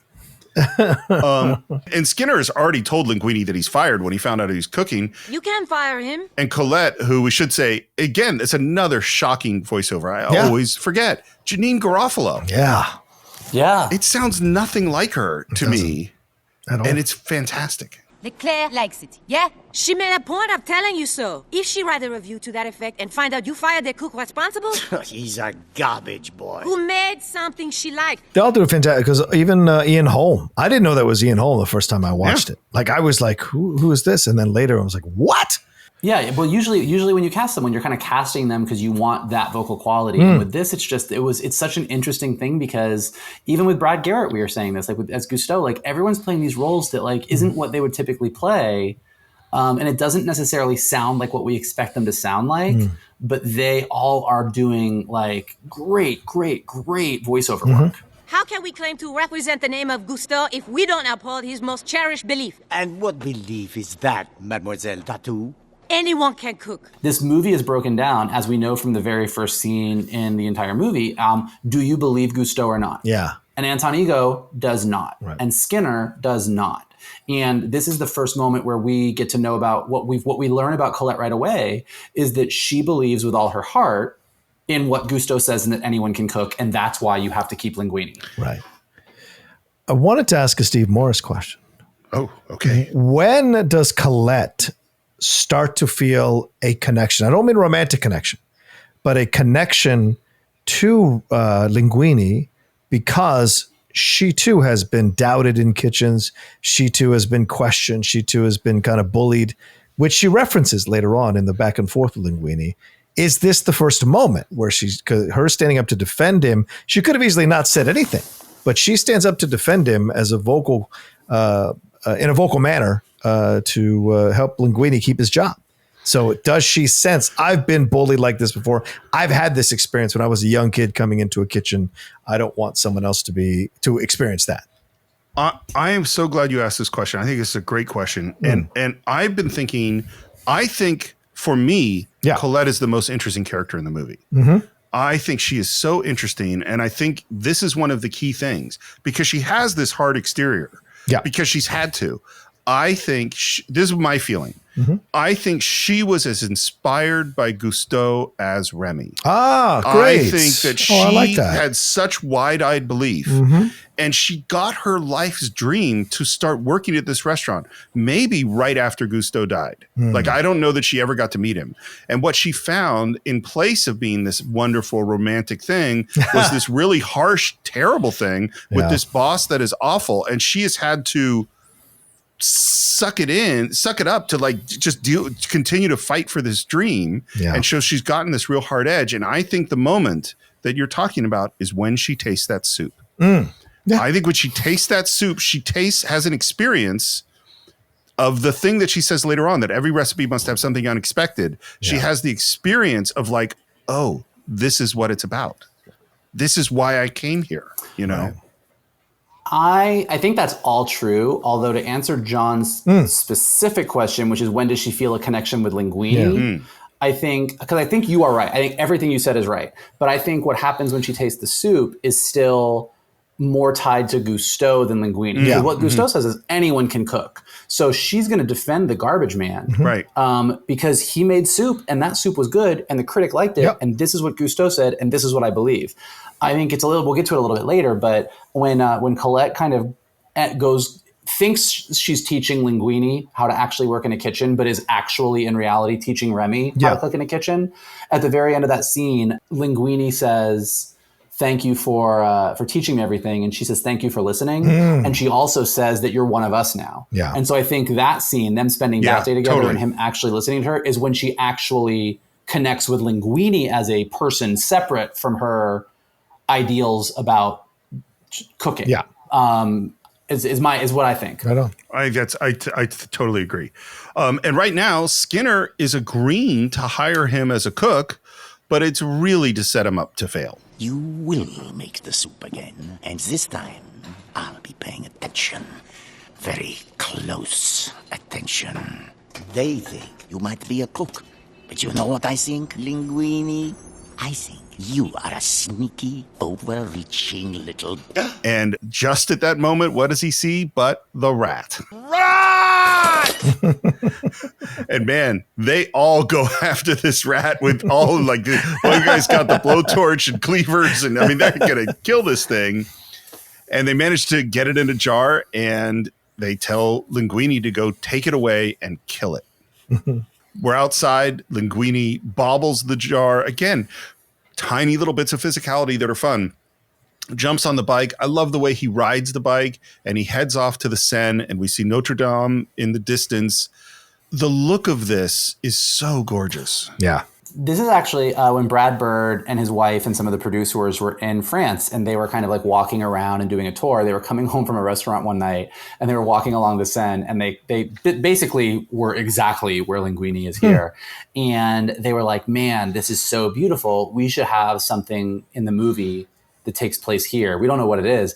And when they got back and they were working on the movie, and they had this moment where Linguini was supposed to get rid, because like Linguini doesn't have to go he could have thrown Remy in the trash can outside the restaurant. Like he doesn't have to go all the way there. Yeah. But like they were like, this is it. This is the moment. Let's set this scene here, because they had been walking down and like because they loved the fog and the smoke and Notre Dame in the background. And so it's really great because like this is directly inspired from them being there and going, ooh.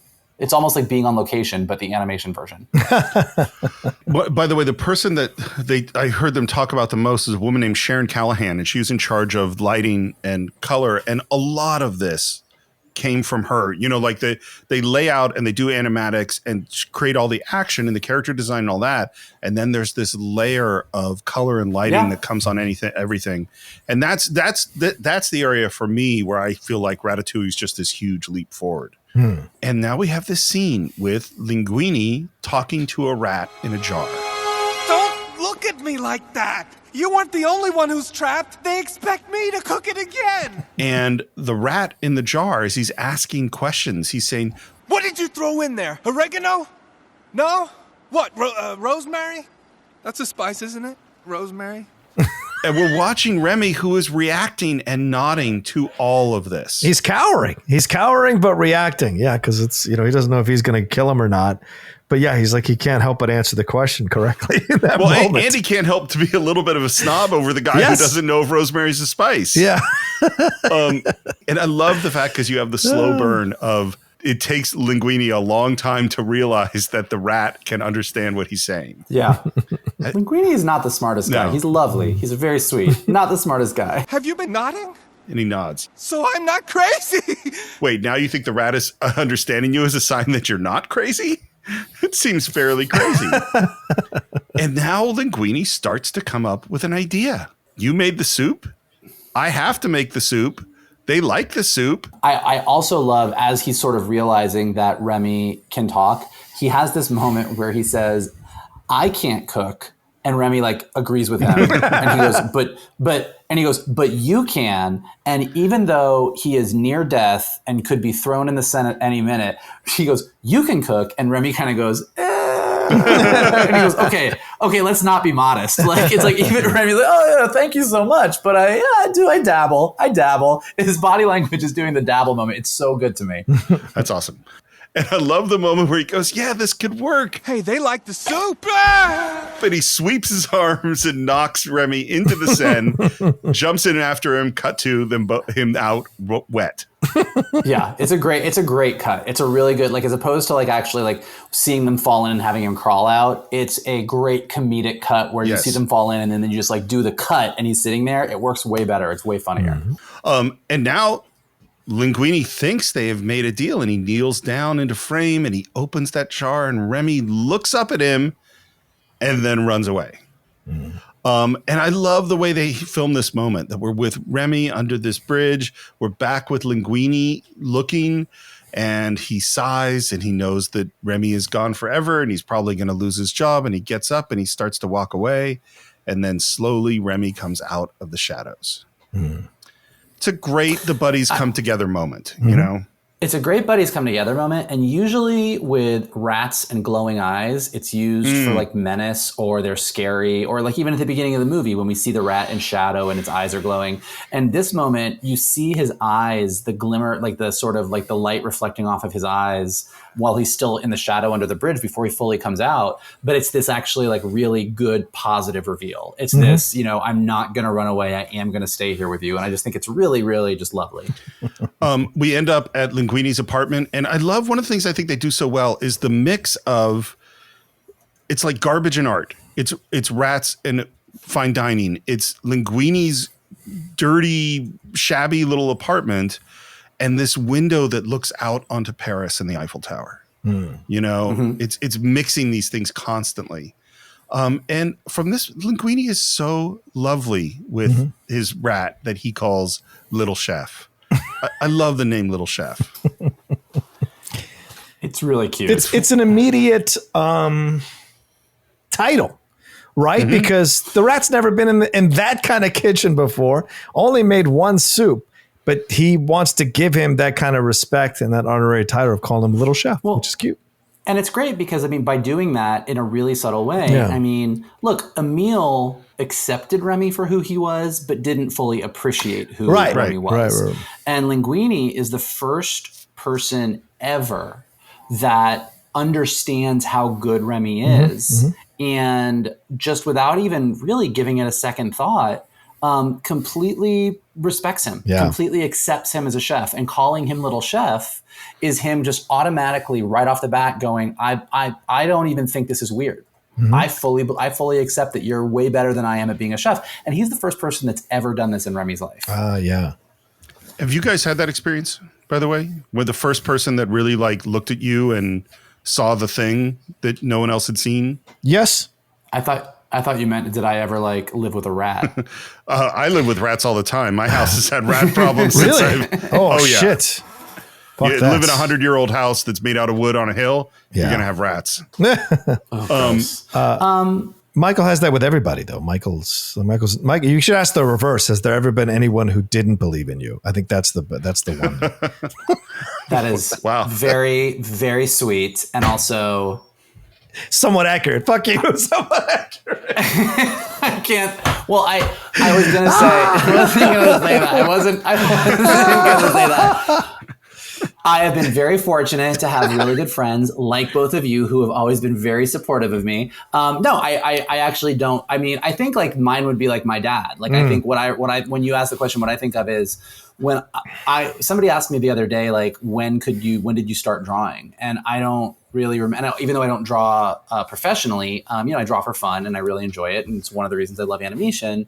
And I remember my dad, when I was really, really young, we played this game where he would like fold a paper into 4 different squares and name 4 animals and have me draw them. And for whatever reason, like when I think of like, I knew then that I was better at this than other kids were. Like I was like, oh, I can really do this. And so I would say my dad. So there you go, John. Okay, fair enough. Mine was an English teacher in community college. After I'd crashed out my first trip through college, when I really I just wasn't ready to be an actor. I didn't have the guts or the balls to be an actor.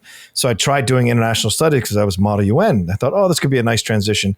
way harder than I expected, completely kicked my ass. I got into the fraternity, got into drinking, and I crashed out of college, went into the military. And when I started coming back out of the military, I started going to community college. I didn't know if I could do anything with my life. Like I really was lost. And I had this English teacher, Dr. Ryan. She sat me down one day when she read one of my papers. She goes, I want to talk to you. And she started talking to me about how the way I analyzed this and the way I caught these things and other people hadn't caught it. She said, if you apply yourself, really apply yourself, there is a possible future for you here in doing this kind of stuff and doing this kind of analysis and criticism and what have you, and getting into English and whatever. I've got a show I do on public access television where I bring people on to discuss novels. I'd like to ask you to come on to be the only man in a 4-woman panel to talk about Toni Morrison. And so that blew me away.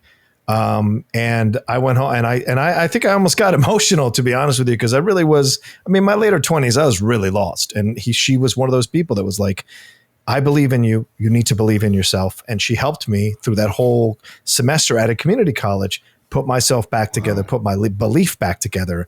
And from there, I went and got my AA degree, went to Florida State, met Mikey and my whole life, but she was the one person at a time when I was really lost who kind of got me to focus and believe again, which wasn't easy. So, yeah.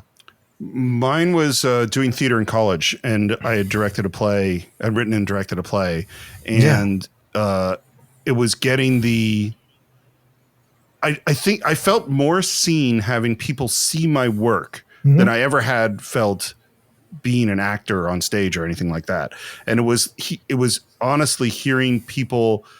I walked out into the lobby after the play and people not knowing I was the director talking about the play. Yeah, that was the moment where I went, oh wow, that's awesome. Well, because I'm very distrustful and uncomfortable with praise, but overhearing two people talk to each other, about my work was like I was like, oh, okay, yeah, I guess I can do this thing, and but Linguini wakes up the next morning, no sign of Remy. His eggs are gone. He's like, oh, I'm so stupid. And then we see Remy with 2 omelets, a big omelet and a little omelet.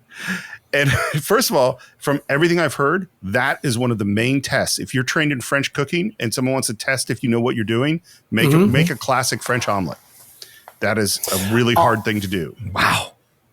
Also, I think it's a good time at any to say that, every movie that Pixar does, they're always like upping their game. And we talked about like Wet Fur and, like with Monsters, Inc. was the first one where you had hair, and Bug's Life was crowds and Incredibles was humans. But like these guys who worked on this movie, all they could talk about was how hard it is to make food look good in CG. Like CG is all polygons and like angles and stuff like this. And food is just like, it has to look soft. It has to look spongy. It has to look moist. It has to look this. And like one of the animators was like, I defy you to make a cake look good in CG. It is impossible. And so the fact that, and the omelets are a good example of this, but honestly, pick any food in this movie and it's a good example of this, but it's like these omelets look delicious. Like I fully buy. I would let Remy cook me anything. Totally, 100%. Unfortunately, Remy doesn't get to eat it. He still hasn't eaten anything because it's time to go, and we're outside of the kitchen, and I love him psyching himself up. Neither of us can do this alone, so we gotta do it together, right? You with me? So let's do this thing! And he slams open the doors into the kitchen. And then the reaction. And now we're trying to make this work with Remy inside his clothes, repeatedly biting him when he does things wrong. This doesn't go that well. I think like a rat crawling on your body is one of those core things that makes anybody sort of be like, ugh. And like, as much as you love Remy, as much as we all think he's like a great character and we are on board with his journey at this point, watching Linguini's body language and reaction when Remy is scampering over his body and nipping at his skin just is so uncomfortable. It makes me feel so gross. By the way, my sister, when we were kids, we had a pet rat named Snoopy. So I've had a rat crawl over my body. There's a fantasy novel. There's a fantasy novel that I read as a kid, and they were torturing the hero. And I don't know where this came from, but I guess it's like a true thing. But like it's you put a metal pot. Yes, this is you put a metal pot, and it's a true thing. Yeah. Metal pot, and you fill it with rats, and then you attach it to the person's belly, and you light the pot on fire. You put hot coals on top of it, so the pot is heating up, and eventually the rats will do anything to escape the heat, and the only surface they have to escape from is the skin, and so they basically start like eating it's so gross. It's like a nightmare that I have. Oh my God. This is like my nightmare. Yikes. I think that might have been one of the Mongols' horrible ways of killing people. The Mongols had some rough ones. But yes, no, I've definitely read of that thing before. And this isn't going well at all. And finally, Linguini goes into the walk-in. And I love that he opens his shirt and looks at all the bites and screams, and then screams, and then more screams. I love that. That's how you do it. It's so brilliant. Sometimes you don't need words. It's also he looks down at his body and screams, and then he looks up and just stares at Remy and just screams at him. It's so good. And then he realized, first of all, that Remy's hungry, and he gives him some cheese. And So let's think this out. You know how to cook, and I know how to appear human. And outside is Skinner, who opens the door, sees the rat, light goes off, light comes on, no rat. The rat! I saw it! Rat? It's such a great, funny, almost like classic sitcom running gag. It's as soon as this moment happens and Skinner sees the rat and then the rat isn't there, his conviction that this is going on and wanting to prove it so badly and trying to catch Remy in the act, and every time he sees him, it's just so funny to me. Totally. Yeah. Skinner is a great character. He's a great villain, but he's also so ridiculously hilarious. But you know what makes him stops him from being a fully hateable villain is that you see the moments that he is so insecure. He is so, like you said, the Napoleon complex, but also the insecurity is there as well, because he is like Linguini. Like, he really doesn't have that much talent. If he had that much talent as a chef, he could have, revitalized Gusteau's and been incredible. But he's just happy. Let's just redo Gusteau's food. And this is what people come to know. This is an Applebee's. This is what they're used to. We're not going to change the menu. This is what they're after. But if he had been like Remy, this would be a completely different experience. So he's so desperate to hold on to whatever reality he has now that Gusteau has left, and he's trading on Gusteau's name, that you don't fully hate him. You can kind of understand him, even though you may not approve of his tactics. Well, and what's really interesting about this movie and the dynamic, and it's really subtle, but like I think Steve made a really great point about Colette, and this idea that Colette clearly believes in Gusteau as much as Remy does. Yeah. So that's her tie to Gusteau. Yes. Remy is obsessed with Gusteau. We know his tie to Gusteau. But I think there's something really interesting about this idea that like Skinner was his sous chef. Skinner was the right-hand man, which is why he's the one who's next in line. And so you would think if this was the guy who was next in line, he would follow in Gusteau's footsteps and try and be a great cook on his own or extend Gusteau's philosophy. But instead, he's trying to sell off Gusteau's name, and it clearly isn't a believer. And that Remy is really the spiritual sous chef to Gusteau in a way, and Skinner is not. And I think having all of these characters in this movie all relate back to Gusteau in a way is kind of really, really smart thematically. Well, I think that Skinner, this is my impression, is that Skinner, we talked about this craft and art thing with food and cooking and also with filmmaking. Skinner has the craft. Yeah. When Gusteau gave him the recipe, he could execute that recipe every time. Right. He could organize the kitchen. Sure. Skinner's never going to come up with his own recipe. Right.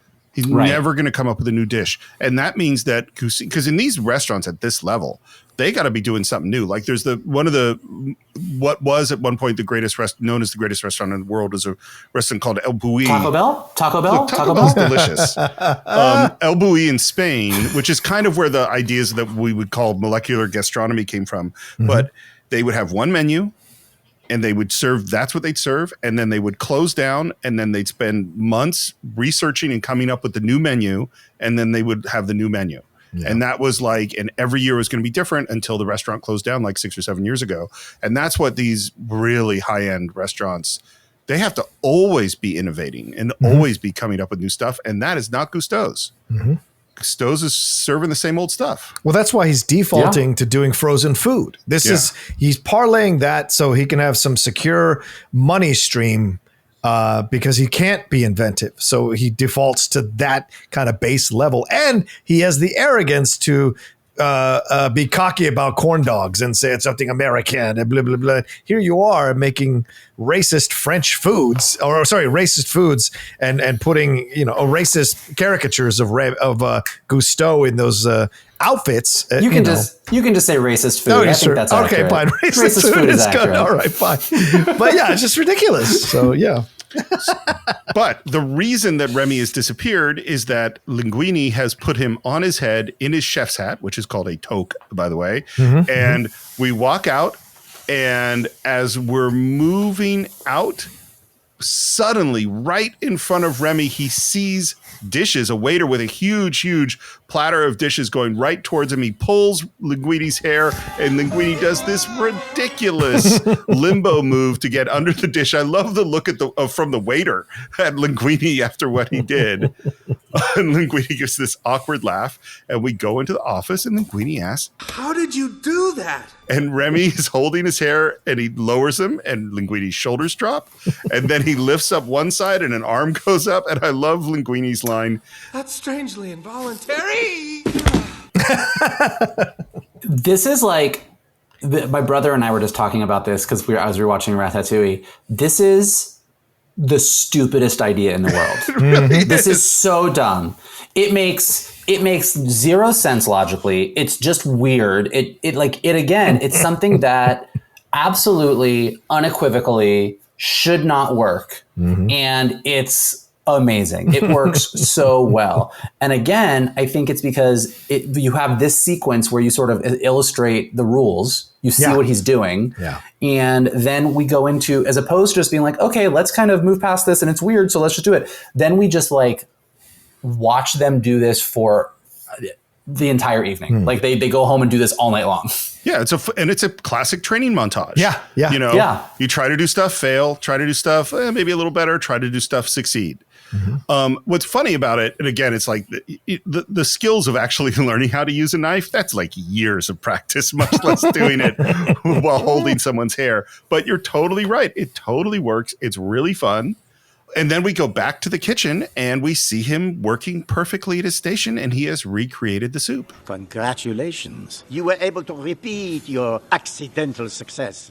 But you will need to know more than soup if you are to survive in my kitchen, boy. And then he tells Colette that she has to be responsible for him. Right. Because he defended her and defended him. All right. You take him on. Listen, I just want you to know how honored I am to be studying under such... And she drives a knife into his sleeve. You listen, I just want you to know exactly who you are dealing with. How many women do you see in this kitchen? Well, And another knife slams into his sleeve. Only me. Why do you think that is? Well, Because haute cuisine is an antiquated hierarchy built upon rules written by stupid old men. Rules designed to make it impossible for women to enter this world. But still I'm here. I think that line is amazing. What year is this? 2007 is when it comes out. John Lasseter is in charge of Pixar. Yes. The irony of this moment in a 2007 film, when we found out all this stuff about Lasseter afterwards, is really just incredible. Like, I stopped the movie after she said what she said. I was like, put this in context, And it's just fascinating because this is in essence what so a lot of women have a number. I don't want to say a lot. It's all perspective. A number of women have said about working in animation or working in video games or working in Pixar here as well. They had issues with having to being heard and having their stories told. Even Rashida Jones walked away from Toy Story 4 because she felt that they didn't want to support female-led stories or female stories there. And so there were issues. So I just found this to be such an interesting thing to think in context. No, it's a great point because it shows you how oftentimes even the most on the surface liberal, woke, rah-rah, everything people. Yeah, help underdog people, help people who exactly. Yeah. They just have blinders on. And Pixar, as amazing as Pixar has always been, for the first decade or so of Pixar's existence, it was a boys club. Yep. I mean, it was a very talented boys club. They made really, really great movies and told great stories, but not a ton from the female perspective. Yep. And also not a ton of females behind the scenes in high levels creatively. And I think that having Colette be this character that kind of speaks to that they were all like, yeah, this is a great character, but I think they didn't quite manage to take what she was saying on their computer screens and look around and go, oh, huh. How about that? Yeah. So my guess is, Mike, that you watched the same behind the scenes thing on the disc that I did. And there is a scene where they talk about Colette, and what Brad Bird did was he brought in a crew of 7 or 8 women to be animators for Colette. Did you watch this thing? I did, yes. And it was really weird to watch it because on the one hand, I think it's great that Brad Bird did it, but then the things that they said, particularly based on what you just talked about, because I had the same thought, John, about John Lasseter. Yeah. They talk about what it was like coming into, Mike, as you said, a boys club. The dynamic of animation as a whole, a lot of times you're like, oh God, it's such a frat back here. They said it's like 7 or 8 women out of 100 animators. And then one of the women says, I've developed some special talents because I work with men. One is selective hearing. And there was so much awkwardness in the interviews with these women as they're trying to, in a nice way, say what it was like to come into a boys club and say what it was like to deal with what they had to deal with and how they tried to focus on this character. And I think so much of that emotion is in Colette. And I don't know if they had experiences with John Lasseter. I don't know if that's what they're referring to, but man, it felt that way. Also, it's Janine Garofalo, who has made a career out of speaking about these issues. Even when she was a stand-up in the late 80s into the 90s, she spoke about what it's like to be a woman in a man's world or a woman in a man's business, like stand-up comedy. So I wonder if she had some influence in some of these lines and some of these moments, for sure. So I just want to throw that out there. Sorry. And I think there's 2 parts to it. I mean, look, the John Lasseter one is a very clear and obvious example. Like these women kind of saying, it's really hard here, you got to do things. And we know now from experience, or from their experiences kind of coming to light, that there was a lot of like, he's had a couple drinks, stay away, he's going to get a little handsy. But the other part of it, that's the more subtle and challenging problem that came up, like most specifically with Brave, but in general comes up, which is, there's lots of examples in animation and at Pixar where women would want to tell a story from their perspective and say, here's the type of story I want to tell.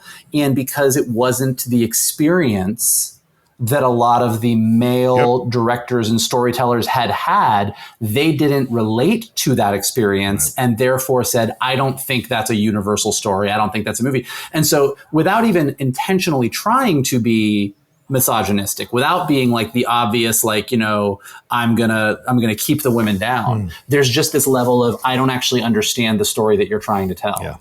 And I think that was a big thing that happened on Brave when the director was removed. Like they didn't understand that a story about a mother and daughter, and we're like, oh, we need to fix this, when it probably didn't really need to be fixed, and I think is probably not as good of a movie. But that's a whole other Cine-Files that we'll do. But I do think that this is literally the conversation John and I just had for our Cine-Files shorts. We're talking about what it means to have unconscious bias, is that you don't know, you're not intentionally saying, oh, let's have fewer women, or I don't like these. You're just having, you got the brain trust, and the brain trust is just reacting to how they feel about what they're seeing. Yeah, I knew. I have a friend. She was running a studio that was doing a lot of like anime style work, and she was the head of the studio. But she had to answer to these executives that were the creative executives making the choices on the movies, and she was constantly frustrated because you would have a queer person come in and pitch a story. You would have a person of color come in and pitch a story, and you would have a white cisgender straight guy come in and pitch a story. And this executive, who was a white cisgender straight guy, would always end up picking the story from the white guy, and not. It could have been a blind test. It wasn't that he saw the people in the room and was like, oh, I like this guy. It was 3 very different stories, and the queer story and the story from the person of color, he didn't get as well. He didn't understand that story. And so he's like, I feel like this is just it's always, if you ever, it's the more universal story. I feel like this is the one that's going to appeal to the widest audience, which really translates to, I have unconscious bias, and this is the one that I understand the most. And it happens. It happens all the time. Yeah. Well, I mean, I think it's an unbelievably hard thing. And it's why, as John and I were talking, it's like, we need executives who aren't just that white guy. Yep. Like it's the executive roles that are the most important ones, because all the decisions are flowing down from them. But it's like, all of art is based on, this is how I feel. I like this more than this. Those are how you make decisions as artists. And those decisions are filled with whatever your biases are. Yep. They're filled with how you were raised. They're filled with who you hung out with. They're filled with what you know. And so those decisions are exactly, even with the best of intentions, are exactly the decisions that can lead you to totally cut out a whole bunch of storytelling because you don't get it. Yep. Yep. 100%. You mentioned it before. Let's go meet all of the frozen food versions of Gusteau. Easy to cook, easy to eat. Gusteau makes Chinese food. Chinese. We've got Chinese food Gusteau, who's going to make it Chinesey. He's got, so terrible. The Mexican food Gusteau, Italian food Gusteau, and now the corn dogs. For Americans. What's so weird about this, because this happened just very recently, is the movement to pressure Trader Joe's to not have Trader Giotto's and Trader Juan's and Trader, because they have all the names that are all the ethnic foods made by Trader Joe's. Yeah. And I hadn't thought about before, but it's totally what Gusteau is. Yeah. Is we're going to pretend to be all these ethnicities, to sell this stuff. Yep. There's also one really interesting thing that I've really become hyper aware of lately, is that there is the ethnic food aisle at your grocery store where anything that is Chinese or Japanese is grouped together. Anything that is Latino is grouped together. Yep. And then there's all the other food. Yeah. And so it's like, there are huge populations of Latinos and Asians in the United States, and yet their food is ethnic. Whereas the Italian food is just food. There's all sorts of food that comes from all sorts of places, but that's just food, not ethnic food. Yeah, I want to go to that is interesting. I want to go to a Japan grocery store and see if white American stuff's in the ethnic section. I want to see. It might very well be. And this comes into one of the key pieces of the plot, is that Skinner has this plan to make a lot of money off of Gusteau's name. Yeah. And then we look down and we find that purple letter, and Skinner is reading it. And he's looking more and more concerned. Get my lawyer. And the lawyer shows up, and now we find out the next problem. Yeah. According to Gusteau's will, if no heir shows up in 2 years, everything goes to Skinner. I know what the will stipulates. What I want to know is if this boy changes anything. And this Linguini guy, according to that letter, is Gusteau's son. I do think it's a subtle little thing, but I do kind of love it thematically about the movie is Gusteau's heir. Is the term, and like Skinner is, if no actual heir shows up within 2 years, Skinner gets everything as the sous chef. And if Gusteau's heir shows up, but to your point about Colette kind of like being a believer of Gusteau, Linguini being actually physically an heir of Gusteau's, and Remy kind of being this spiritual heir to Gusteau. That the heir to Gusteau does show up, and it's sort of Linguini, but it's also sort of not. Well, you know what? I hadn't thought about it until you just said it, but it is in fact the three of them. The three of them together make up Gusteau, because you have the spiritual one, Remy, you have his physical one, Linguini, and then you have the person who is his follower in a lot of ways, which is Colette, who knows all his recipes and is trained to be a chef. Yeah. Well, because I think Colette, I don't know Colette's fictional abilities with coming up with her own recipes, but based on what's in the movie, she's perfectly happy. She is the one who wants to follow the great chef. She doesn't want to create her own thing. She's very clear on that when we get to the something new scene in a little bit. But so you're right. Like Linguini actually is Gusteau's physical heir. Remy's the one that is wanting to create, and she's the one that just wants to make the food of the great chef. Well, and this is the thing. It's such an important thing, and it is so true of filmmaking. Is yes, we talk about great artists, and it's so you have to have that passionate creative person or lots of people to make the movie, but you also need to have a whole bunch of craftsmen who just get the damn job done. You know, not everybody needs to be Steven Spielberg. Somebody needs to be able to set up the lights, you know, and that's just as important. And of course, the thing I love about Skinner is everything to Skinner is a conspiracy. Is that everything? Why did Linguini show up at this moment? What is their plan? You know? So as we discover that Linguini is in fact the heir to Gusteau, and that Skinner has a reason now to stop Linguini, I think this is as good a time as any to end part 1 of our exploration of Ratatouille. As always, we'd love to hear what you think. Visit us on our Facebook page. Do a search for The Cine-Files. You can follow the show at Cine_Files on Twitter, The Cine-Files Podcast on Instagram.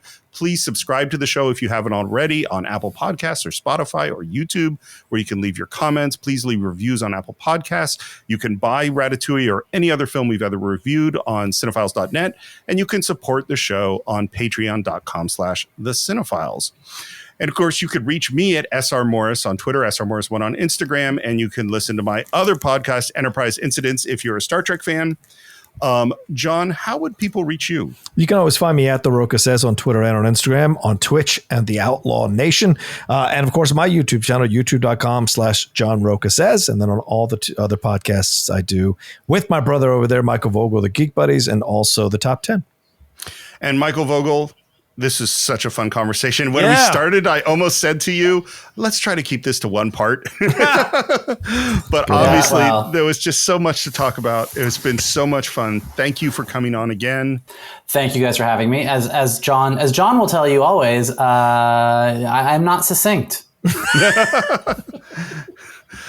know what? I don't think John has ever told me you weren't succinct. But I kind of understood, I believe. Yeah, it was kind of well known. Well, I think that is it for this week. We will see you next time for part 2 of Ratatouille on the Cine-Files.